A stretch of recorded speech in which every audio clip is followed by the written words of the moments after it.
السلام عليكم ورحمة الله وبركاته.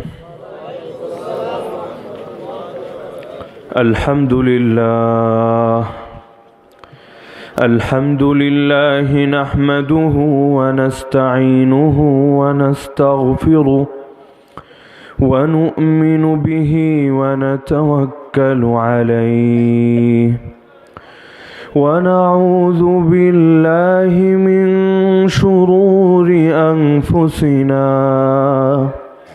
ومن سيئات أعمالنا. من يهد الله فلا مضل له ومن يضلله فلا هادي له.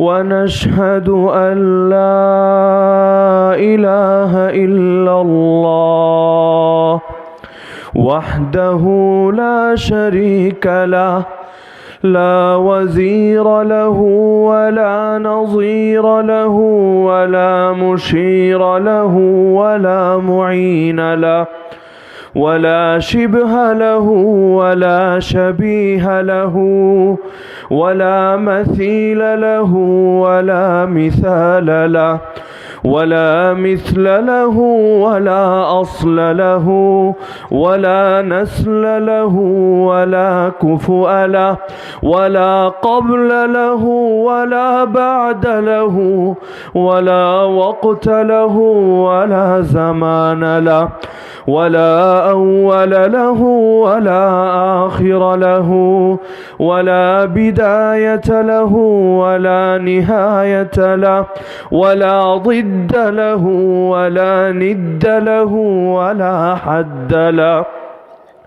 ونشهد أن سيدنا وسندنا وحبيبنا وحبيب ربنا وطبيبنا وطبيب قلوبنا ومولانا محمدا عبده تعالى ورسوله أرسله الله تعالى بالهدى ودين الحق بشيرا ونذيرا وداعيا إلى الله بإذنه وسراجا منيرا.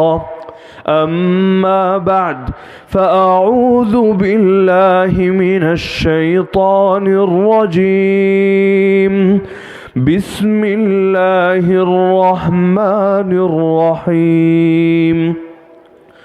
ومن أحسن قولا ممن دعا إلى الله وعمل صالحا وقال إنني من المسلمين.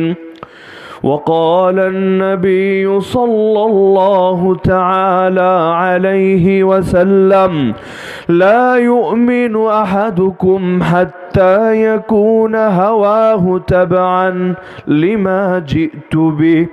آمنت بالله صدق الله العلي العظيم وبلغنا رسوله النبي الكريم ونحن على ذلك لمن الشاهدين والشاكرين والعاقبة للمؤمنين والمتقين والمجاهدين والحمد لله رب العالمين. কল্যাণপুর বিলপাড়া জামে মসজিদ কমিটির উদ্যোগে আয়োজিত সপ্তম বার্ষিক তাফসিরুল কোরআন মাহফিল অনুষ্ঠানের সম্মানিত সভাপতি, এলাকার গণ্যমান্য মুরব্বীগণ, আমার শ্রোতা ওয়াজিবুল ইহতারাম উলামায়ে কেরাম, আমার প্রিয় তালিবে ইলম ভাইয়েরা, দূর দূরান্ত থেকে আগত ইসলাম প্রিয় তাওহীদ জনতা এবং পর্দার আড়ালে থাকা মা ও বোনেরা, আল্লাহ তাআলা আমাদের সবাইকে ইসলামের দ্বারা সম্মানিত করেছেন। একটা সময় এমন অতিবাহিত হয়েছিল আমরা উল্লেখ করার মতো কোনো বস্তুই ছিলাম না। আবার শীঘ্রই আমাদের সবার জীবনে এমন একটা সময় আসতে যাচ্ছে যেই সময় আমরা উল্লেখ করার মতো কিছুই থাকব না, যেই সময় আমাদের আপনজনরাও আমাদেরকে আর ঘরের মধ্যে রাখবে না, তারা নিজেরাই আমাদেরকে শুধু ঘর থেকে বের করে দেবে তাই না, আমাদেরকে ঘর থেকে দূরে নিয়ে এক জায়গায় মাটির নিচে চাপা দিয়ে রেখে আসবে। এখানেই কথা শেষ না। যেই স্ত্রী আমার বাহুবন্ধনে আবদ্ধ না হলে ঘুমাতে পারতো না, যেই সন্তান আমার মুখ না দেখে একদিনও থাকতে পারতো না, সেই স্ত্রী সেই সন্তানও রাত বিরাতে আমার কবরের কাছে যেতেও ভয় পাবে। তো এমন একটা সময় সকলের জীবনেই আসতে যাচ্ছে। আমার নিঃশ্বাস বন্ধ হওয়ার কয়েক যুগ পর এই পৃথিবী থেকে হয়তো আমার নামটাই চিরতরে মুছে যাবে। যাদের দেহে আমার রক্ত বহমান থাকবে, 3 পুরুষ 4 পুরুষ যাওয়ার পর তারা হয়তো আমার নামটাও কোনো দিন শুনবে না, বা কদাচিৎ শুনলেও তারা এটাকে কোনো কেয়ার করবে না। আমার উত্তরাধিকারী যারা হবে তারা হয়তো একেবারে আমাকে স্মরণ করবেই না, অথবা যদি স্মরণ করেও বছরে একদিন হয়তো আমার কবরের উপর ফুলের মালা রেখে দিয়ে আসবে। আমার কবরের ভেতর যদি আগুন জ্বলতে থাকে, সেই উপরের ফুল দিয়ে আমার কি উপকারী বা হবে? তো মাঝখানের এই জীবন, যদিও আমাদের প্রকৃত জীবনের এটা খুব সামান্যই অংশ। আমরা মনে করি আমাদের জীবনটা ছোট, আসলে আমাদের জীবন অনেক বড়। আমরা ভাবি যেদিন মায়ের পেট থেকে দুনিয়ায় এসেছিলাম সেদিন থেকে জীবনের সূচনা, আবার যেদিন শেষ নিঃশ্বাস ত্যাগ করব সেটাই জীবনের সমাপ্তি। আসলে না, আমাদের জীবনের সূচনা হয়েছিল সেই দিন যেদিন আমাদের রূহগুলো, আমাদের আত্মাগুলো, আমাদের প্রাণগুলো সৃষ্টি করা হয়েছিল ঊর্ধ্ব জগতে। আর আমাদের এই প্রাণের কোনো সমাপ্তি নেই। যদি আল্লাহ তাআলা তার দয়ায় আমাদেরকে জান্নাতে প্রবেশ করান, তাও সুখের সমাপ্তি নেই। যদি আল্লাহ তাআলার প্রতি ঈমান না নিয়ে কবরে যাই, কুফর এবং শিরিকের অবস্থায় যদি মৃত্যুবরণ করি, তাহলেও যে আল্লাহ জাহান্নামে প্রবেশ করাবেন, সেই জাহান্নামেরও কোনো শেষ নেই। তো জীবনটা তো পুরোটারই নাম, পুরোটা মিলেই তো একটা লাইফ। তো মাঝখানে সামান্য কিছু অংশ আমরা কাটাই দুনিয়াতে, আর আমরা ভাবি এটাই জীবন। আসলে প্রকৃত জীবনের তুলনায় এটা খুবই সামান্য অংশ। এটা মূল জীবন তো নাই, এটা একমাত্র পরীক্ষার কেন্দ্র মাত্র। তো এই সময়টার মধ্যে আল্লাহ তাআলা আমাদেরকে সম্মানিত করেছেন ইসলামের দ্বারা। একটা সময় ছিল দুনিয়া সেই সময়টাকে জাহেলি যুগ হিসাবে চেনে। সেই সময়টা ছিল অন্ধকারের যুগ। সেই যুগে যারা ছিল তারা অধিকাংশ ছিল অন্ধকারাচ্ছন্ন, যাদের ভেতর থেকে মানবতাও হারিয়ে গিয়েছিল, যারা নিজ হাতে নিজের কন্যা সন্তানকে পর্যন্ত দাফন করত, পিতার মৃত্যুর পর মাতাকে পর্যন্ত বিয়ে করে নিত, যাদের মধ্যে মনুষ্যত্ববোধ বলতে কিছু ছিল না। সেই অবস্থা থেকে, সেই ধ্বংসের চূড়ান্ত উপত্যকা থেকে আল্লাহ তাআলা আমাদেরকে উদ্ধার করে এনে সর্বোচ্চ সম্মানের আসনে আসীন করেছিলেন। আমাদের কোনো যোগ্যতা ছিল না, আমাদের কোনো প্রতিভা ছিল না, কিন্তু আল্লাহ তাআলা তার ইসলামের দ্বারা, তার কিতাবের দ্বারা, তার নবীর দ্বারা, তার দ্বীনের দ্বারাই আমাদেরকে সম্মানিত করেছিলেন। নিঃসন্দেহে ইসলাম সম্মানিত। যেই ব্যক্তি ইসলামকে ধারণ করে আল্লাহ তাকেও বানিয়ে দেন সম্মানিত। আমাদের চোখে কোরআনের পাওয়ার না থাকতে পারে, এই যুগে এসে আমাদের বিশ্বাসগুলো দুর্বল হয়ে যেতে পারে। আমরা ভাবতে পারি এই কোরআন হয়তো আমাদেরকে মুক্তি দিতে পারে না, এই কোরআন হয়তো আমাদেরকে বিজয় করতে পারে না, এই কোরআন হয়তো আমাদেরকে সারা দুনিয়ার মধ্যে প্রতিষ্ঠিত করতে পারে না। কিন্তু আমরা ভুলে গিয়েছি একই কোরআনের দ্বারা এক জামানার মধ্যে সেখানকার মানুষগুলো সর্বোচ্চ সম্মানের আসনে অধিষ্ঠিত হয়েছিল, দুনিয়ার বুকেও প্রতিষ্ঠিত ছিল, দুনিয়ার বুকেও তারা বিজয়ী ছিল। কোরআনের ব্যাপারে আল্লাহ তাআলা বলেন, ইন্না আরাদনাল আমানাতা আলাস সামাওয়াতি ওয়াল আরদি ওয়াল জিবাল। এই কোরআন আমি উপস্থাপন করেছিলাম আকাশের সামনে, উপস্থাপন করেছিলাম জমিনের সামনে, উপস্থাপন করেছিলাম পাহাড় পর্বতের সামনে। ফাআবাইনা ইয়াহমিলনাহা। আকাশ বলল আল্লাহ এই কোরআন ধারণ করার মতো ক্ষমতা আমার নেই, জমিন অপারগতা জানালো, পাহাড়ও তার অক্ষমতা প্রকাশ করলো। ওয়া হামালাহাল ইনসান। মানুষ আল্লাহর কাছ থেকে আমানত তার কাঁধে বহন করে নিল। কোরআনে আল্লাহ তাআলা সূরা হাশরের শেষের দিকে জানান, লাউ আনজালনা হাযাল কুরআন আলা জাবাল লারাআইতাহু খাশিআন মুতাসাদ্দিআন মিন খাশিয়াতিল্লাহ ওয়া তিলকাল আমসালু নাদরিবুহা লিন-নাস লাআল্লাহুম ইয়াতাফাক্কারুন। আরে বান্দারা, তোমরা তো মনে করো কোরআনের মধ্যে শক্তি নেই, কিন্তু এই কোরআন যদি তোমাদের উপর নাজিল না করে কোনো পাহাড়ের উপর নাজিল করতাম, দুনিয়ার সব পাহাড় মাটির হয় না। আরব বিশ্বে যারা গিয়েছেন সেখানকার পাহাড়গুলো মাটির না পাথরের? মজবুত পাহাড়।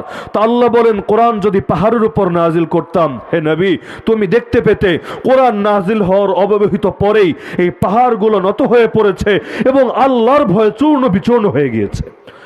কোরআনে আল্লাহ আরো জানান, ওয়ালাউ আন্না কুরআনান সুইরাত বিহিল জিবাল আও কুত্তিআত বিহিল আরদ আও কুল্লিমা বিহিল মাউতা, যদি দুনিয়ার বুকে এমন কোন পঠিত গ্রন্থ থাকতো যেই গ্রন্থ পাঠ করে পাহাড়কে এক জায়গা থেকে উঠিয়ে আরেক জায়গায় চালিয়ে নেওয়া যেত, অথবা যেই গ্রন্থ পাঠ করে জমিনকে কেটে টুকরা টুকরা করা যেত, অথবা যেই কিতাব পাঠ করে মরা মানুষের মুখ থেকে কথা বের করা যেত, লাকান হাদাল কুরআন, তাহলে এই কোরআনই ছিল সেই কিতাব। কোরআনের মধ্যে আল্লাহ এমন পাওয়ার রেখেছিলেন। হ্যাঁ, ওয়ামা কাদারুল্লাহ হাক্কা কদরি, আল্লাহ আমাদের ব্যাপারে বলেন আমরা আল্লাহকে তার যথাযথ মূল্যায়ন দেইনি। দুনিয়ার মানুষকে সম্মান করেছি, চেয়ারম্যান, মেম্বার, এমপি, মন্ত্রী, সকলের সম্মান আছে আমাদের কাছে, কিন্তু আল্লাহর যথাযোগ্য কদর আমরা করিনি। আল্লাহর শক্তি সম্পর্কেই আমাদের ভেতরে এখনো পরিপূর্ণ বিশ্বাস জন্মেনি। দুনিয়ার মধ্যে যতদিন পর্যন্ত আমরা কোরআনকে ধরে রেখেছিলাম আমরা সম্মানিত ছিলাম, আমরা মাথা উঁচিয়ে বেঁচেছিলাম, আমাদের দিকে চোখ তুলে তাকানোর মতো হিম্মত কারো ছিল না। একজন মুসলিম নারী সনআ থেকে হাজরামাউত, বিশাল দূরত্বের দুটো এলাকা, এক এলাকা থেকে আরেক এলাকায় তার বাহন নিয়ে চলে যেত, কাউকে ভয় করত না যে কেউ এসে তার দিকে অ্যাটাক দিতে পারে, তার ইজ্জতে হাত দিতে পারে, ভাবাও যেত না। অপরদিকে যখন আমরা কোরআন ছেড়ে দিয়েছি পদে পদে আমরা অসম্মানিত হয়েছি, লাঞ্ছিত হয়েছি। যখন আমরা আল্লাহর প্রতিনিধিত্ব প্রত্যাখ্যান করেছি তখন থেকে আমাদের কপালে কালো মেঘের দেখা দিয়েছে। আল্লাহ তাআলা আমাকে আপনাকে কেন সৃষ্টি করেছেন? একটা কারণ আমরা বলি, আমরা জানি, ওমা খালাকতুল জিন্না ওয়াল ইনসা ইল্লা লিয়াবুদুন। আল্লাহ কোরআনে বলছেন আমি জিন জাতি আর মানুষ জাতিকে সৃষ্টি করেছি শুধু আমার গোলামি করার জন্য। এটা আমরা জানি, মানি বা না মানি আমরা জানি যে আমাদেরকে সৃষ্টি করা হয়েছে কার গোলামি করার জন্য? আরে কথা বলে না, কার গোলামি করার জন্য? এটা আমরা মানি বা না মানি, কিন্তু সকলেই জানি, সকলেই স্বীকার করতে বাধ্য যে আমাদের সকলের এই দুনিয়াতে সৃষ্টি একমাত্র, শুধুমাত্র, কেবলমাত্র আল্লাহর গোলামি করার জন্য। নাকি আল্লাহ ছাড়া আর কারো গোলামি করার সুযোগ আছে? গোলামি আমাদের জন্মগত অধিকার। আমরা তো বলি স্বাধীনতা আমাদের জন্মগত অধিকার, বাস্তবতা হচ্ছে গোলামি আমাদের জন্মগত অধিকার, তবে সেটা কোনো মানুষের গোলামি না, সেটা হচ্ছে সকল মানুষের স্রষ্টা আল্লাহর গোলামি। আল্লাহর গোলামি করার মধ্যে কোনো লজ্জা নাই, আল্লাহর গোলামি করার মধ্যে কোনো তুচ্ছতা নাই, কোনো ধরনের ছোট হওয়ার মতো কিছু নাই। কিন্তু আল্লাহর গোলামি ছেড়ে দুনিয়ার যার গোলামি করে সেটা আমাদের জন্য লজ্জার বিষয়। তো আল্লাহ বলেন মানুষকে সৃষ্টি করেছি আমার গোলামি করার জন্য, তো মানি বা না মানি, মানে আমাদের বাস্তবিক জীবনে প্রয়োগ করি বা না করি, স্বীকার তো সবাই করি। কিন্তু কোরআন আরও একটা কারণ জানিয়েছে, এটা হচ্ছে 27 পারার 2 নম্বর পৃষ্ঠার আয়াত, সূরা জারিয়াতের আয়াত। একই কোরআন 1 নম্বর পারার 5 নম্বর পৃষ্ঠায় আরও মহান একটা লক্ষ্য জানিয়েছে, যেই লক্ষ্যকে সামনে রেখে আমাদেরকে সৃষ্টি করা হয়েছে। আল্লাহ বলেন وَإِذْ قَالَ رَبُّكَ لِلْمَلَائِكَةِ إِنِّي جَاعِلٌ فِي الْأَرْضِ خَلِيفَةً। আল্লাহ বলেন পৃথিবীর সর্বপ্রথম মানুষ আব্বা আদম আলা নবীনা ওয়া আলাইহিস সালামকে সৃষ্টি করার আগে ফেরেশতাদেরকে উদ্দেশ্য করে বলেন নিশ্চয়ই আমি পৃথিবীতে খলিফা বানাতে যাচ্ছি। তার মানে আমাদেরকে সৃষ্টি করা হয়েছে কার খলিফা হওয়ার জন্য? ভয় পায় না, কই কথা বলেন না কেন? আমাদেরকে সৃষ্টি করা হয়েছে কার খলিফা হওয়ার জন্য? খলিফা মানে কি? দর্জি? তাহলে প্রতিনিধি। ইন্নী জাইলুন ফিল আরদি খলিফা, আল্লাহ বলছেন দুনিয়াতে প্রতিনিধি বানাতে যাচ্ছি। মানেটা কি? এই যে জমিন, এই যে গোটা দুনিয়া, এই দুনিয়ার মালিককে সন্দেহ আছে কারো? আপনার জায়গায় রাজত্ব চলবে কার? আপনার নাকি অন্য কারো? মনে করেন একটা বাড়ি করলেন আপনি, সেই বাড়ি আমি আপনার কাছ থেকে গিয়ে ছিনিয়ে নিতে চাচ্ছি। বাড়ি আপনার, আমি আপনাকে থাকতে দেব না, আপনি এটা সহজেই মেনে নেবেন? তাহলে যখন মানলাম গোটা দুনিয়া কার, আরে বলেন না, তো এখন এই দুনিয়ার মধ্যে রাজত্ব চলবে কার? নাকি ইবলিসের, শয়তানের, দুনিয়ার কোনো মানুষের অথবা কোনো জিনের? তাহলে গোটা দুনিয়ার মধ্যে রাজত্ব চলবে একমাত্র কার? কিন্তু আল্লাহ কি তার বিশাল রাজত্ব ছেড়ে এই দুনিয়ার মধ্যে রাজত্ব করার জন্য আসবেন? যে যা এখন থেকে দুনিয়ার আমি রাজা, সব বিচার আচার আমার কাছে নিয়ে আস। তো আল্লাহ তাআলার রাজত্ব তো বিশাল। এই দুনিয়া তার তুলনায় একটা মশা বা মাছের ডানা সমপরিমাণও না। এই যে আল্লাহ এই দুনিয়াটা বানালেন, দুনিয়ার রাজা আল্লাহ, দুনিয়ার মালিক আল্লাহ, কিন্তু আল্লাহ নিজে তো এখানে এসে রাজত্ব পরিচালনা করছেন না। তো আল্লাহ তাআলা বুঝিয়ে দিলেন, যা, তোদেরকে আমার প্রতিনিধি বানিয়ে পাঠালাম, তোরা আমার জমিনে গিয়ে আমার প্রতিনিধিত্ব করতে থাক। তাহলে জমিনের মালিককে, আর প্রতিনিধি কারা? আল্লাহর বান্দারা, সবাই না। আমরা মানে কারা? যারা আল্লাহর খেয়ে আল্লাহর পরে আল্লাহরে মানে না তারা, যারা নাস্তিক, আল্লাহর অস্তিত্ব স্বীকার করে না তারা, অথবা যারা আল্লাহর সঙ্গে অন্যান্য আরো দেবতা, আরো প্রতিমা, আরো মূর্তিকে উপাসনা করে তাদেরকেও শরীক করে তারা। তো আল্লাহর প্রতিনিধি কারা? যারা আল্লাহর গোলাম, যারা আল্লাহর সামনে নিজেকে সঁপে দিয়েছে, যারা নামাজে দাঁড়িয়ে বলে ইয়াকা না'বুদু ওয়া ইয়াকা নাস্তাঈন, আমরা একমাত্র তোমারই গোলামি করি, আর সাহায্যের প্রয়োজন হলেও দুনিয়ার কোনো তাগুতের সামনে না, হে আল্লাহ একমাত্র তোমারই সামনে আমরা সাহায্যের হাত বাড়ি। তাহলে দুনিয়ার মধ্যে আমরা আল্লাহর গোলাম, শুধু গোলামই না, আল্লাহর প্রতিনিধিও। তাহলে যদি এটা মানেন গোটা দুনিয়া আল্লাহর, তাহলে দুনিয়ার প্রতি ইঞ্চি ইঞ্চি মাটি আল্লাহর। আমেরিকার মালিককে, ইসরায়েলের মালিককে, ভারতের মালিককে, চীনের মালিককে? মালিক আল্লাহ। দ্বিতীয় পয়েন্টে আসেন, প্রতিনিধি কারা? তাহলে গোটা দুনিয়া আমাদের। যদি এটা না মানেন তাহলে এখনো কোরআন বোঝেননি, নতুন করে ঈমান এনে আবার কোরআন পড়া শুরু করেন। গোটা দুনিয়ার ইঞ্চি ইঞ্চি মাটির মালিক আল্লাহ। আল্লাহ বানিয়েছেন আমাদেরকে তার প্রতিনিধি। যার যতটুকুর উপর ক্ষমতা, তার উপর ফরজে আইন হলো ঠিক ততটুকু জায়গার মধ্যে একমাত্র আল্লাহর প্রতিনিধিত্ব বাস্তবায়িত করা। যার ক্ষমতা 3.5 হাত বডির উপর, তার জন্য ফরজে আইন এই 3.5 হাত বডির মধ্যে একমাত্র আল্লাহর প্রতিনিধিত্ব বাস্তবায়িত করা। যার ক্ষমতা একটা পরিবারের উপর, তার জন্য ফরজে আইন হলো এই পরিবারের মধ্যে আল্লাহর প্রতিনিধিত্ব বাস্তবায়িত করা। যার ক্ষমতা একটা সমাজের উপর, একটা দলের উপর, একটা গোষ্ঠীর উপর, একটা সংগঠনের উপর, একটা জাতির উপর, তার জন্য ফরজে আইন সেই জায়গায় আল্লাহর প্রতিনিধিত্ব বাস্তবায়ন করা। কারো ক্ষমতা যদি প্রতিষ্ঠিত হয়ে যায় সারা দুনিয়ার উপর, তার জন্য ফরজে আইন পুরো দুনিয়ার মধ্যে একমাত্র আল্লাহর প্রতিনিধিত্ব বাস্তবায়ন করা।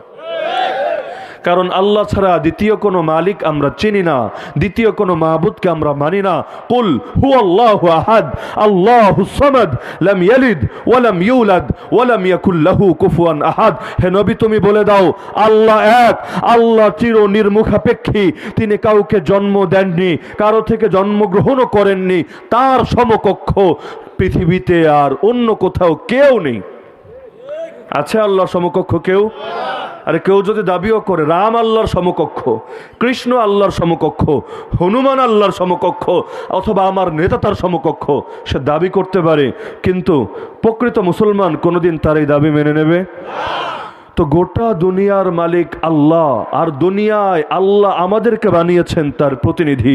সুতরাং জমিনের প্রতিটা ইঞ্চি ইঞ্চি মাটি আমাদের। সন্দেহ আছে? হ্যাঁ, আমাদের থেকে হয়তো জোরপূর্বক ছিনিয়ে নেওয়া হয়েছে। এখন সেখানে আমরা ইসলামের কথা বলতে পারি না, তাওহীদের আজান উচ্চকিত করতে পারি না, কোরআনকে বাস্তবায়ন করতে পারি না, কিন্তু এটা জোরপূর্বক আমাদের উপর জুলুম করা হয়েছে। অন্যথায় জমিন যার, রাজত্ব চলবে একমাত্র তার। যতদিন পর্যন্ত আমরা ইসলামকে ধরে রাখবো ততদিন সম্মানিত থাকবো। যখন ইসলাম ছেড়ে দেব আমরাও আর সম্মানিত থাকবো না। কারণ ইসলাম আল্লাহ আমাদের কাঁধে আমানত হিসাবে দিয়েছেন। আসমানকে দিয়েছিলেন, নেননি। জমিনকে দিয়েছিলেন, নিতে পারেনি। পাহাড়কে দিয়েছিলেন, নেওয়ার সক্ষমতা তার ছিল না। আমি আপনি নিয়েছি, দায়িত্ব নিয়েছি। ডিউটি যদি না করি মাস শেষে বেতন পাওয়া যাবে নাকি আপনাদের এলাকায় পাওয়া যায়? তো দায়িত্ব নিয়েছি ইসলামের, যদি ইসলাম রক্ষা না করি, ইসলাম পালন না করি, কোন মুখ নিয়ে আল্লাহর সামনে হাজির হয়ে বলবো আল্লাহ জান্নাত বুঝিয়ে দাও?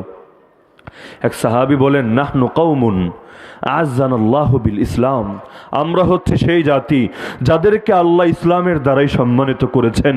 ফাইযা বিতাগাইনাল ইজ্জাতা ফি গায়রিহি, এখন ইসলাম ছেড়ে অন্য কোনো মতবাদ, অন্য কোনো ইজম, অন্য কোনো আদর্শ, অন্য কোনো পথ, অন্য কোনো মত, অন্য কোনো তন্ত্র মন্ত্রের মধ্যে যদি আমরা মুক্তি খুঁজি, আমরা সম্মান খুঁজি, আযাল্লানাল্লাহ, যেই আল্লাহ আমাদেরকে সম্মানিত করেছিলেন সেই আল্লাহ আমাদেরকে আবার লাঞ্ছিত করবেন। কারণ সব ফয়সালা আসে তো সেখান থেকে। আমরা ভালো থাকার জন্য হয়তো কোরআন ছেড়ে দেব। আমরা দুনিয়ার মধ্যে কিছু টাকার জন্য, পেটের জন্য, পিঠের জন্য, পকেটের জন্য, চেয়ারের জন্য, ক্ষমতার জন্য, ফ্যামিলির জন্য এক এক কারণে হয়তো আল্লাহর বিধানকে ছেড়ে দিব, ভাববো অনেক ভালো থাকবো। কিন্তু তিনি যদি নারাজ হয়ে যান, কোনোদিন ভালো থাকতে পারবো?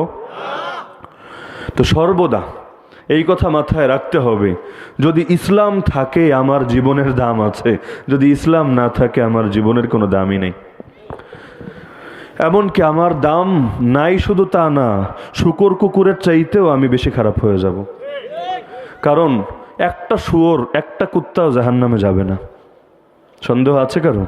কিয়ামতের দিন আল্লাহ তাআলা সকল প্রাণীকে উঠাবেন, উঠানোর পর তাদেরকে বলবেন, দেখ দুনিয়ায় যদি কেউ তোর উপর জুলুম করে থাকে আজকে প্রতিশোধ নিয়ে নে। এক গরু আর এক গরুকে গুঁতো মেরেছিল অন্যায়ভাবে, তার শিং ছিল না, তুই জবাব দিতে পারেনি। আল্লাহ তাআলা কিয়ামতের ময়দানে তাকে শিং দিবেন, যা এবার তুই গুতা। যখন গুতাগুতি শেষ, প্রতিশোধ শেষ, আল্লাহ সবাইকে বলবেন কুনু তুরাবা, যা সবাই এখন মাটি হয়ে যা। সবাই মাটি হয়ে যাবে, জান্নাতও নাই জাহান্নামও নাই। আমার আপনার সামনে একটা অপার সম্ভাবনা আছে, যদি জান্নাত পেয়ে যাই ছক্কা, আর যদি জান্নাত মিস হয়ে যায় তাহলে আমি আপনি তো শূকর কুকুরের চাইতেও কপাল পোড়া হয়ে গেলাম। তো ইসলাম আছে, জীবনের দাম আছে, জীবনের সম্মান আছে। ইসলাম নাই, আমাদের কিছুই নাই। এজন্যই তো আবু বকর রাদিয়াল্লাহু আনহু ঈমানের চেতনায় দীপ্ত হয়ে বলেছিলেন, আয়ান কুসুদ্দিন ও আনা হাইয়ুন, আমি আবু বকর জীবিত থাকতে ইসলামের এতটুকু ক্ষতি হবে এটা কোনোদিনও আমি মেনে নেব না। তো ইসলাম তো একটা সার্বিক জীবন বিধান, পরিপূর্ণ জীবন বিধান, যার মধ্যে কোনো কিছু অ্যাডও হবে না, যা রাসূলের যুগে ছিল একটা বাদও পড়বে না।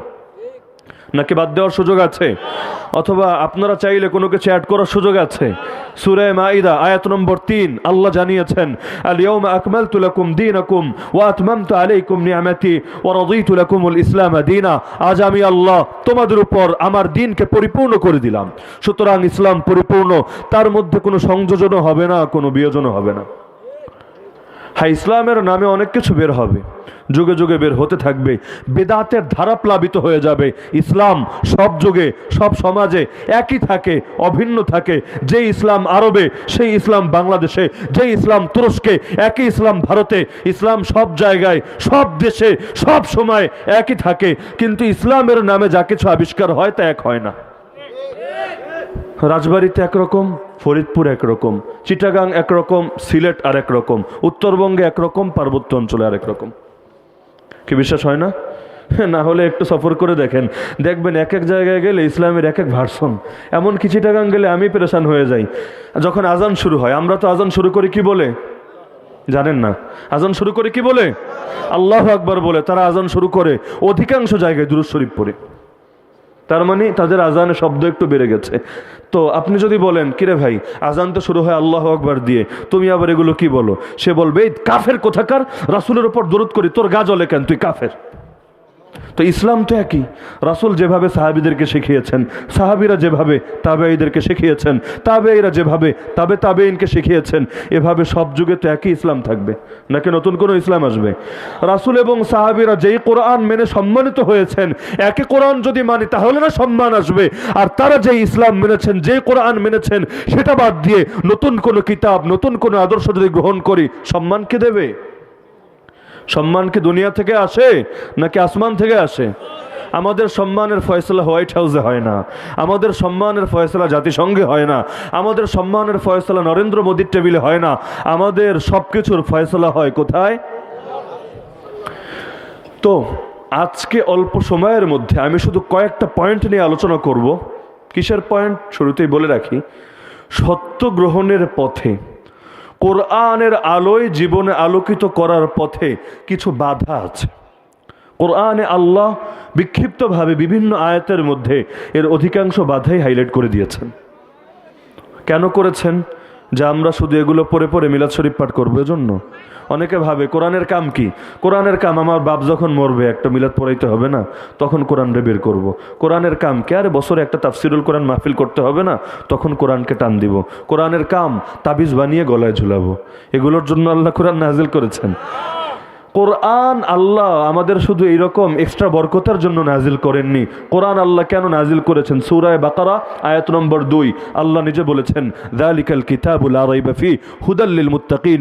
এই কোরআনের ব্যাপারে কোনো সন্দেহ করার অবকাশও নাই। আর এই কোরআন যারা আল্লাহকে ভয় করে তাদের জন্য হেদায়েত, তাদের পথ নির্দেশিকা, তাদের জীবন বিধান। তার মানে কোরআন নাজিল করেছেন হেদায়েতের জন্য। তো এই কোরআনের আলোয় জীবনকে আলোকিত করার পথে কিছু বাধা থাকে, যদি সেই বাধাগুলোর মোকাবেলা কোনো বান্দা না করে তাহলে সে কোরআনের আলোয় নিজেকে আলোকিত করতে পারে না, পূর্ণাঙ্গ কোরআনকে নিজের জীবনে বাস্তবায়ন করতে পারে না। হয়তো কিছু নেয় আর কিছু ছেড়ে দেয়, কিন্তু আংশিক কোরআন মানার সঙ্গে আল্লাহর কোনো ওয়াদা নেই। আল্লাহর ওয়াদা পরিপূর্ণ কোরআন মানার সঙ্গে। এমনকি কেউ যদি বলে কোরআনের সব আয়াত মানি, মাত্র একটা আয়াত ছাড়া, কোরআন আমাদেরকে জানাচ্ছে তার শাস্তি দুইটা, এক শাস্তি দুনিয়ায় আর এক শাস্তি আখিরাতে। দুনিয়ার শাস্তি ইল্লা খিজিউন ফিল হায়াতিদ দুনিয়া, দুনিয়ার মধ্যে সে লাঞ্ছিত হবে, দেশে দেশে এলাকায় এলাকায় লাঞ্ছিত হবে। রক্তের দাম থাকবে না, জীবনের দাম থাকবে না, ইজ্জতের দাম থাকবে না, সম্পদের নিরাপত্তা থাকবে না, কিছুই থাকবে না, শুধু লাথি খেতে থাকবে। আর আল্লাহর দুশমন যারা, তাদের করুণা ভিক্ষা করেই বাঁচতে হবে। আর এটাই একমাত্র শাস্তি না, এটা তো দুনিয়ার সামান্য ট্রায়াল মাত্র। আসল শাস্তি তো মরার পরে আসবে। ওয়াউমাল কিয়ামতি ইউরাদ্দুনা ইলা আশাদ্দিল আযাব, কিয়ামতের দিন ভয়াবহ আযাবের দিকে ঠেলে দেওয়া হবে। তাহলে আংশিক কোরআন মানলে মুক্তি পাওয়া যাবে? আরে ভাই বলেন না। তাফসিরুল কোরআন মাহফিলের আয়োজন করেছেন, যে সারা জীবন বসে বসে 100 আর 200 আয়াতের তাফসিরই শুনলেন, বাকিগুলো দরকার নেই হুজুর, এগুলো এখন সময় না। এই গতকালই দেখলাম এক মাহফিলের মধ্যে কোথাকার কোন 2 টাকার নেতা এসে হুজুরকে বাধা দিচ্ছে, হুজুর শরীয়তের কথা বলেন, দ্বীনের কথা বলেন ভালো, কিন্তু এই কথাগুলো আমাদের এখানে প্রযোজ্য না। তার মানে ইসলামের কিছু অংশ এটা আমাদের এখানে প্রযোজ্য, এই অংশগুলো আমাদের এখানে প্রযোজ্য না। এই কথা যে বলে তার ঈমান আছে নাকি নাই? আল্লাহর কাছে তার জন্য জান্নাত আছে না জাহান্নাম? কিন্তু বাস্তবতা হলো অধিকাংশ মুসলমানের আজকে অবস্থা। কেউ হলো জেনে শুনে বিরোধিতা করে, পরিমাণটা কম। অধিকাংশ হলো জানেই না কোরআনে আল্লাহ কি বলেছেন, এটা জানার কোনো গুরুত্বই সে অনুধাবন করেনি। সে সায়েন্স পড়েছে, বিজ্ঞান পড়েছে, বায়োলজি পড়েছে, সে প্রকৌশল বিদ্যা পড়েছে, অনেক কিছু পড়ে উল্টে ফেলেছে। ভাষাও দুনিয়ার 27টা 30টা ভাষা সে আত্মস্থ করে নিয়েছে। একটা জিনিসই তার পড়ার সময় হয়নি, সেটা হলো আল কোরআন। দেশের মধ্যে এমন মানুষও আছে যার জীবনের প্রথম নামাজ হয় জানাজার নামাজ। যার এমন নারীও আছে যার জীবনের প্রথম পর্দা হয় কাফনের কাপড়। কি নাই নাকি? নাই সমাজে অনেক নারী এমন যার প্রথম পর্দা হয় কাফনের কাপড়। আর এমন পুরুষও আছে যার জীবনের প্রথম জামাতের নামাজ হয় জানাজার নামাজ। তো অনেক মানুষ তো ইসলামের মূল বিষয়গুলোই ছেড়ে দিয়েছে, অন্য বিষয় তো আরো পরের কথা। তো বলছিলাম, ইসলামের আলোকে, কোরআনের আলোকে নিজেকে আলোকিত করার পথে কিছু বাধা আছে। কিছু বাধা তো প্রকাশ্য আমরা জানি, নফস আছে, শয়তান আছে, ওগুলো আজকে বলবো না। যেগুলো নিয়ে আলোচনা হয় না সেগুলো এরকম কয়েকটা পয়েন্ট ইনশাআল্লাহ হাইলাইট করব। 1 নম্বর, আমার নবী যখন মক্কার মুশরিকদেরকে দাওয়াত দিতেন, কোরআনের 2টো আয়াতে আল্লাহ জানিয়েছেন, তারা জবাব দিত। রাসূল বলতেন, ইত্তাবিউ মা আনজালাল্লাহ, আল্লাহ যেই কিতাব নাজিল করেছেন সেই কোরআন ফলো করো। খারাপ কথা না ভালো কথা? তারা জবাব দেয়, বাল নাত্তাবিউ মা ওয়াজাদনা আলাইহি আবাআনা, আরে কি আর কোরআন, বাপদাদার থেকে যা পেয়ে এসেছি তাই মানবো। কে জবাব শোনেন না নাকি আপনারা? আরো বেশি শোনা যায় এই যুগে, যে ভাই তুমি যে কামটা করো এই কামটা তো কোরআনের এই আয়াতের সঙ্গে সাংঘর্ষিক, এটা শিরিক, এটা বেদাত। সে কয়, আরে বাপদাদা করে গেছে, না করলে লোকে খারাপ বলবে। করতে হবে, বাঁচতে চাইলে করতে হবে, কিচ্ছু করার নেই। তো একদিকে দলিল দেওয়া হচ্ছে কোরআন মানো, আর একদিকে সে দলিল দেয় না বাপদাদার আদর্শ মানবো, অথচ তার বাপদাদা হেদায়েতের উপর ছিল না। তো জান্নাত কি তার বাপদাদার হাতে না আল্লাহর হাতে? তো এই আয়াতের আলোকে প্রমাণিত হয় যে সত্য গ্রহণের পথে অনেক সময় বাধা হয়ে দাঁড়ায় বাপদাদার আদর্শ। শুধু বাপদাদা মানে বাস্তবিক অর্থে বাপদাদা না, সেটা রুহানি বাপদাদাও হতে পারে। যেমন আল্লাহ তাআলা কোরআনে জানান, জাহান্নামীরা জাহান্নামে গিয়ে আফসোস করে বলবে, রব্বানা ইন্না আতানা সাদাতানা ওয়া কুবারানা, হে আমাদের প্রতিপালক, আমরা আমাদের নেতাদের এবং বড়দের কথা মেনেছিলাম। তোমার কথা মানিনি, কথা মেনেছিলাম নেতার, আর কথা মেনেছিলাম বড়র। শব্দ দুটো, সায়াদাতান, সায়াদাতানা মানে হলো আমাদের নেতা, কুবারা আনা মানে আমাদের বড়, আমাদের মুরব্বীরা, ফাআদাল্লুনা সাবিলা, তারা আমাদেরকে ভুল পথে নিয়ে গিয়েছে। রব্বানা আতিহিম দিআফাইনি মিনাল আযাব, হে আমাদের প্রতিপালক আজকে তাদেরকে দ্বিগুণ আযাব দাও, ওয়া লানহুম লানান কাবীরা, তাদের উপর তোমার বড় লানত বর্ষণ করো। তো এই কথা বলবে, মনের ক্ষোভ মিটাবে, আল্লাহ ওদেরকে দ্বিগুণ আযাব দাও। ঠিক আছে, ওরা নয়তো দ্বিগুণ আযাব পাবে, তাই বলে অপরাধীরা কি বেঁচে যাবে? তো সত্য গ্রহণের পথে একটা বাধা হলো নেতার আদর্শ, বাপদাদার আদর্শ, সমাজে চলে আসা আদর্শ। তো কোরআনের মধ্যে আমাদের মুক্তি, কোরআনের মধ্যে আমাদের সফলতা। আমাদের সমাজে যা কিছু চলমান প্রত্যেকটাকে কোরআনের আলোকে যাচাই করে নিতে হবে। যদি মিলে যায় আলহামদুলিল্লাহ, যদি না মিলে আজকেই চেঞ্জ করতে হবে, ইউটার্ন নিতে হবে, জীবনের মোড় পরিবর্তন করতে হবে। অন্যথায় কোরআনকে হেদায়েত রূপে গ্রহণ করিনি, আর আল্লাহর কাছে আমার জন্য জান্নাত নির্ধারিত হয়নি। তো 1 নম্বর বাধা কি বলেন না? বাপ দাদার আদর্শ। হ্যাঁ, বাপ দাদার আদর্শ যদি ভালো হয়, বাপ দাদা নামাজি ছিল, সেও নামাজি, দোষের কিছু আছে? বাপ দাদা রোজাদার ছিল, সেও রোজাদার, দোষের কিছু আছে? এটা তো আরো নিঃসন্দেহে অনুসরণীয়। কারণ যার জীবনী আল্লাহ রসুলের জীবনীর সঙ্গে মিলে যায়, তাকে অনুসরণ করলে পক্ষান্তরে আমি তো রাসূলের দিকে পৌঁছে যাব।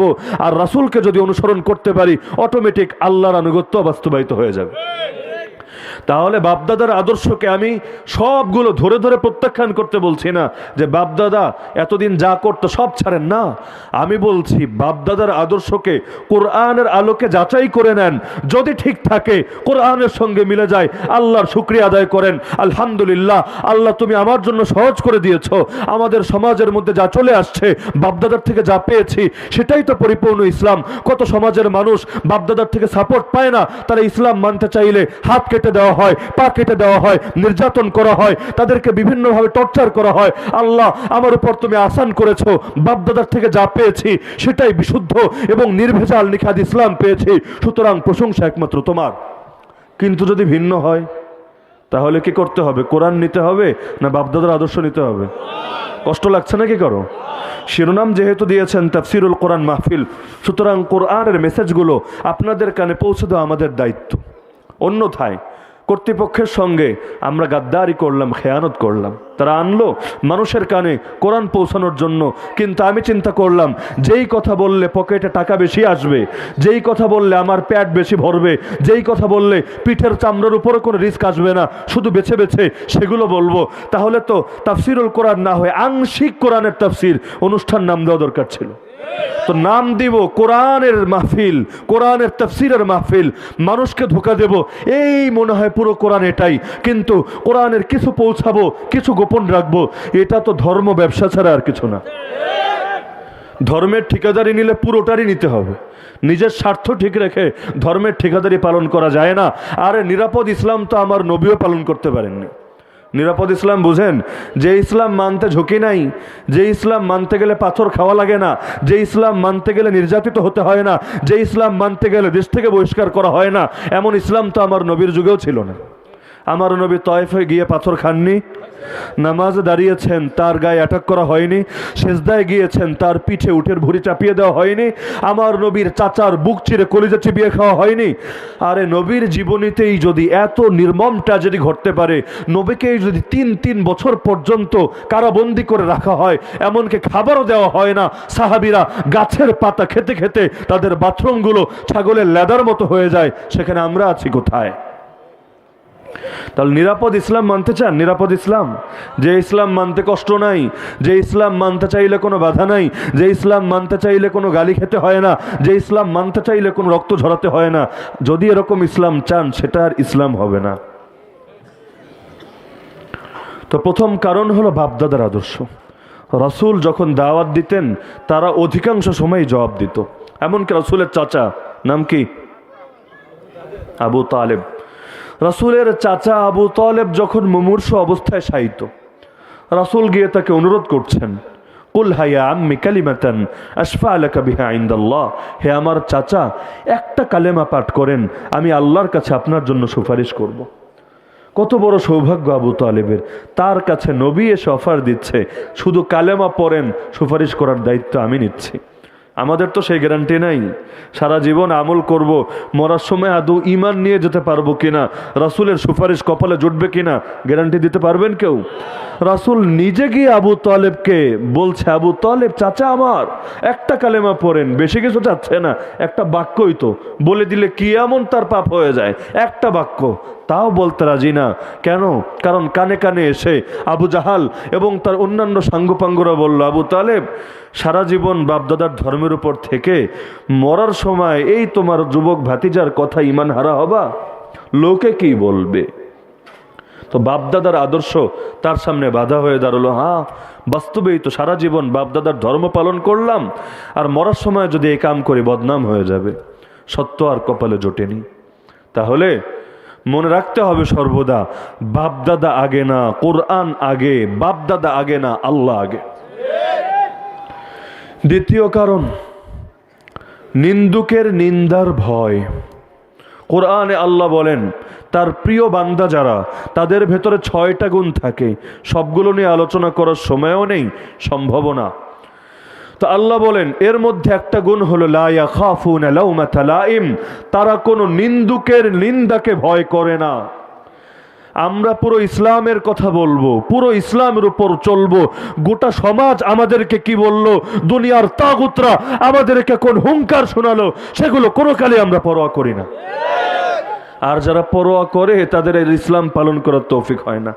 আজকাল তো আমরা এমন ভোগবাদী সমাজে বসবাস করি, যেই সমাজে ইসলামের দিকে যত আসবেন গালি তত বাড়বে। আরে আমাদের জন্য, আমাদের হুজুরদের জন্য দাড়ি কাটা যতটা কঠিন, কেন কঠিন? আমরা দাড়ি কাটলে আপনারা ভালো বলবেন না খারাপ? খারাপ। আমাদের জন্য দাড়ি কাটা যতটা কঠিন, এই যে আমার যুবক ভাইরা যারা বসা, তাদের অনেকের জন্য তাদের সমাজের বিবেচনায় দাড়ি রাখা এর চেয়েও বেশি কঠিন। আমি দাড়ি কাটলে কয়জন আমাকে সামনে এসে খারাপ বলবেন? অনেকে হয়তো ভয়ের কারণে বলতে পারবেন না, কিন্তু সেই মানুষটাকে যেখানে যাবে সেখানেই বলা হবে, কিরে মৌলবাদী হয়ে গেলি, জঙ্গি হয়ে গেলি, টেরোরিস্টদের দলে আবার যোগ দিলি নাকি? আর যদি দাড়ির সঙ্গে সুন্নতি লেবাসও যোগ হয়, তাহলে তো আজকাল বর্তমান যুগের সঙ্গ অনুযায়ী পুরো দস্তুর জঙ্গি। এখন থেকে 6-7 মাস আগে জঙ্গি চিহ্নিতকরণের কিছু ইন্ডিকেটর ছেপেছিল কয়েকটা পত্রিকা, দেশীয় প্রথম সারির পত্রিকা। এর মধ্যে একটা ছিল মুখের মধ্যে দাড়ি থাকে, আর একটা ছিল টাকনুর উপরে কাপড় পরে, আর একটা ছিল কথায় কথায় আরবি শব্দ বলে, যেমন আসসালামু আলাইকুম, আল্লাহু আকবার, জাযাকাল্লাহ, সুবহানাল্লাহ, আলহামদুলিল্লাহ। তো কথায় কথায় আরবি শব্দ বলে। আর একটা ছিল বিভিন্ন কুফরি দিবসের বিপক্ষে বলে, সমাজের আচার প্রথা যেগুলো ইসলামের সঙ্গে মিলে না সেগুলো বুড়ো আঙ্গুল দেখায়। এগুলো হলো জঙ্গি হওয়ার কিছু আলামত। এরও আর প্রায় 2 বছর আগে প্রকাশ করেছিল, কারো ঘরে যদি গিয়ে তদন্ত করে দেখা যায় তার ঘরে টেলিভিশন নাই, তাহলে বুঝতে হবে সে সংস্কৃতি মনা না, আর যে সংস্কৃতি মনা না সে জঙ্গি হওয়ার অনেক আশঙ্কা রয়েছে। এই সমাজে কি কতগুলোকে অবাস্তব মনে হচ্ছে আপনাদের? আমি কি মঙ্গল গ্রহের গল্প শোনাচ্ছি নাকি আপনাদের পৃথিবীর গল্প এগুলো? তো সমাজের মধ্যে নিন্দুকের নিন্দাকে যদি পরোয়া করেন, না নামাজ পড়তে পারবেন, না দাড়ি রাখতে পারবেন, না সুন্নতি লেবাস পড়তে পারবেন, না আল্লাহর কথা বলতে পারবেন, না রসুলকে ভালোবাসতে পারবেন, কোনো কিছুই আর করতে পারবেন না। এই যুগে আপনি দেখেন, কোরআনের যে অংশগুলো যুগের পর যুগ ধরে আমাদের মুখে উচ্চারিত হচ্ছে না, আড়ালে পড়ে আছে, সেই অংশগুলো যদি আপনি বলা শুরু করেন, লোকে বলবে, দেখেছো উনি মনে হয় জঙ্গি। উদাহরণ দেই 2-1টা। যেই কোরআনে নামাজের ব্যাপারে আয়াত আছে 82টা, কয়টা? একই কোরআনে জিহাদের ব্যাপারে আয়াত আছে 484+। কোথায় 82, কোথায় 484 প্লাস? প্লাস কেন বললাম? হদ এবং কিসাসের আয়াত মিলালে মোট আয়াতের সংখ্যা 700। এক জায়গায় 82, এক জায়গায় 700। আপনি নিজেকেই একটু নিরপেক্ষভাবে জিজ্ঞেস করে দেখেন, নামাজের কথা যতটা স্বাধীনভাবে অবলীলায় আপনি বলতে পারেন, জিহাদের কথা সেভাবে কি আদৌ বলতে পারেন? আরে বলেন না। এখানে যারা উপস্থিত হয়েছেন, কয়জন তাদের জীবনে জিহাদের ওয়াজ শুনেছেন, জিহাদের আলোচনা শুনেছেন? পারলে বলেন।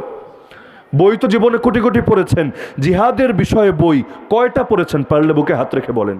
অধিকাংশ বলবে যে হুজুর জীবনে একটা বয়ানও শুনিনি জিহাদের উপর, জীবনে একটা দিনও মসজিদের মেম্বারে, মাহফিলের মেম্বারে, ওয়াজ মাহফিল হোক, তাফসির মাহফিল হোক, মিলাদ মাহফিল হোক, সব শুনেছি, এই খেলাফত জিহাদ এই শব্দগুলো তো কোনোদিন শুনিনি। কেন? কোরআনে আল্লাহ তাহলে এই আয়াতগুলো নাজিল করেছেন বেহুদা? কোনো দরকার নাই এগুলো, এর মধ্যে হেদায়েত নাই আমাদের? তো আল্লাহ নাজিল করেছেন হেদায়েতের জন্য, কিন্তু বান্দা ছেড়ে দিয়েছে কেন? নিন্দুকের নিন্দার ভয়। লোকে কি বলবে? মানুষ যদি আবার জিহাদ বললে জঙ্গি ভাবে, হ্যাঁ দুনিয়ার কাফেররা তো ভাববেই। দুনিয়ার কাফেরদের চুলকানি যতটা না নামাজ নিয়ে, যতটা না রোজা নিয়ে, যতটা না হজ নিয়ে, যতটা না যাকাত নিয়ে, তার চেয়ে কোটি কোটি কোটি গুণ বেশি জিহাদ নিয়ে।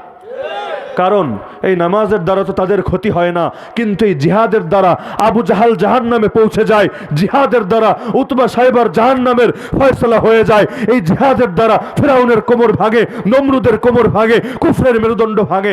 তাই তারা জিহাদের বিরোধিতা করবে, এটা স্বাভাবিক। কিন্তু মুসলমান হয়ে তুমি কিভাবে জিহাদের বিরোধিতা করতে পারো? দুনিয়ার সবাই তাদের কথাগুলো কত স্বাধীনভাবে বলে যায়। পার্শ্ববর্তী রাষ্ট্রে বসে আজকাল হুঙ্কার দেয় গোটা হিন্দুস্তান, ভারত, বাংলাদেশ, পাকিস্তান, গোটা হিন্দুস্তানকে অখণ্ড রামরাজ্য বানাবে। ওয়াহ, কি সুন্দর কথা! অথচ শিরোনাম লাগিয়েছে আমরা গণতান্ত্রিক রাষ্ট্র, আমরা সেকুলার রাষ্ট্র। তো গণতান্ত্রিক মানে কি? সকল জনগণের প্রতি তুমি লক্ষ্য রাখবে। সেকুলার মানে কি? কোনো ধর্মের পক্ষেই তুমি বলবা না। তাহলে তোমার নেতারাই কেন বড় গলায় পুরো অঞ্চলটাকে অখণ্ড হিন্দু রাজ্য, অখণ্ড রামরাজ্য বানানোর কথা বলে? মন্দির বানাবা ভালো কথা, আমাদের মসজিদ ভেঙে ঠিক সেই জায়গাটাই কেন তোমাকে মন্দির বানাতে হবে? হিন্দুস্তানের মধ্যে, ভারতের মধ্যে জায়গা কি কমে গেছে? তো বাবরি মসজিদের জায়গা 1992, এখন থেকে আরো কত বছর আগে, সে 1992-তে বাবরি মসজিদকে শহীদ করা হয়েছে, এবং এখন তো সেখানে পুরোদস্তুর রাম মন্দির নির্মাণের কার্যক্রম শুরু করে দিয়েছে।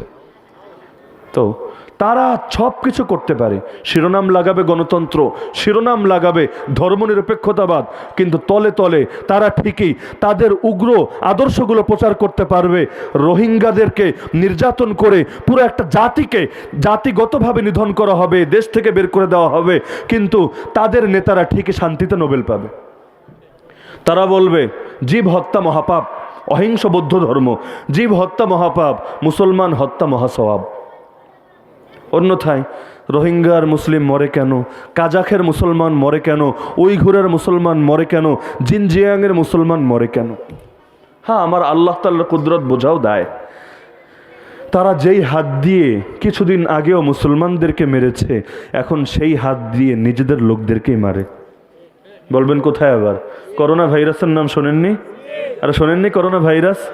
তারা আইন করেছিল মহিলারা নেকাব পড়তে পারবে না, মুসলিম নারীদের চেহারা সৌন্দর্য দেখে তারা লুতোপুতো খেলবে। আল্লাহ তাআলা এক ভাইরাস পাঠিয়ে দিলেন, মহিলা তো পরের কথা, পুরুষরাও এখন নেকাব পরে ঘোরে। তারা চেয়েছিল তাদের এই নাপাক হাতগুলো দিয়ে মুসলিম নারীদের কোল খালি করবে, মুসলিম নারীদেরকে বিধবা বানাবে। আল্লাহ তাআলা এমন ফয়সালা করে দিলেন, এখন তারা নিজেদের সাথীদেরকে নিজেদের হাতেই ধরে ধরে হত্যা করে আদালতের কাছে ফয়সালা চায় যে 24,000 লোকের করোনা ভাইরাস হয়েছে, আমাদেরকে অনুমতি দিন, ওদের সবাইকে মেরে তছনছ করে ফেলি, ওদেরকে যদি না মারি আমরাই মরব। হ্যাঁ, এটা আল্লাহ তাআলা সামান্য একটু শাস্তি, অন্যথায় আসল শাস্তি তো বাকি আছে। যেই শাস্তি দেখে কিয়ামতের দিন মুসলমানরা খুশি হবে, যেই শাস্তি দেখে মুসলমানরা তাদের দুঃখ ভুলে যাবে। আর কোরআনে আল্লাহ জানান, দুনিয়ার মধ্যে কাফেররা মুসলমানদেরকে দেখে টিটকারি করে, ওই যে জঙ্গি, ওই যে সন্ত্রাসী, টেরোরিস্ট। মুসলিম মানেই তো টেরোরিস্ট আজকাল, সন্ত্রাসী।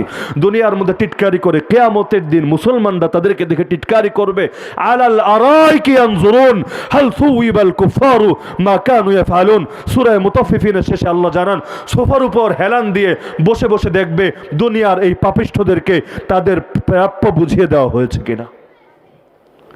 তো নিন্দুকের নিন্দাকে যদি কেউ ভয় করে, বিশেষ করে এই যুগে, তার পক্ষে ইসলাম পালন করা সম্ভব না। মা বোনেরা অনেক সময় অল্পে তুষ্ট হতে পারে না। অল্পে তুষ্ট বুঝেন? স্বামী যা এনে দিচ্ছে, স্বামী তো মাধ্যম মাত্র, মূলত আল্লাহ তাকে যে রিজিক দিচ্ছেন এর উপর সন্তুষ্ট হতে পারে না। না এরকম? আমাদের সমাজের অধিকাংশ ছেলেরা যে খারাপ হয়, এর পেছনে বড় একটা অংশের ভূমিকা থেকে নারীর। উল্টাটাও আছে, উল্টাটাও হয়।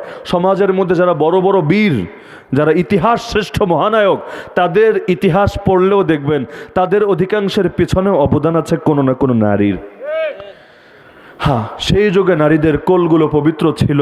সেই কোলগুলো থেকে খালিদ বিন ওয়ালিদ, সালাহুদ্দিন আইয়ুবী, মোহাম্মদ বিন কাসেম, তারিক বিন জিয়াদ, সুলতান মাহমুদ গজনবীর মতো মহানায়করা বের হয়ে আসতো।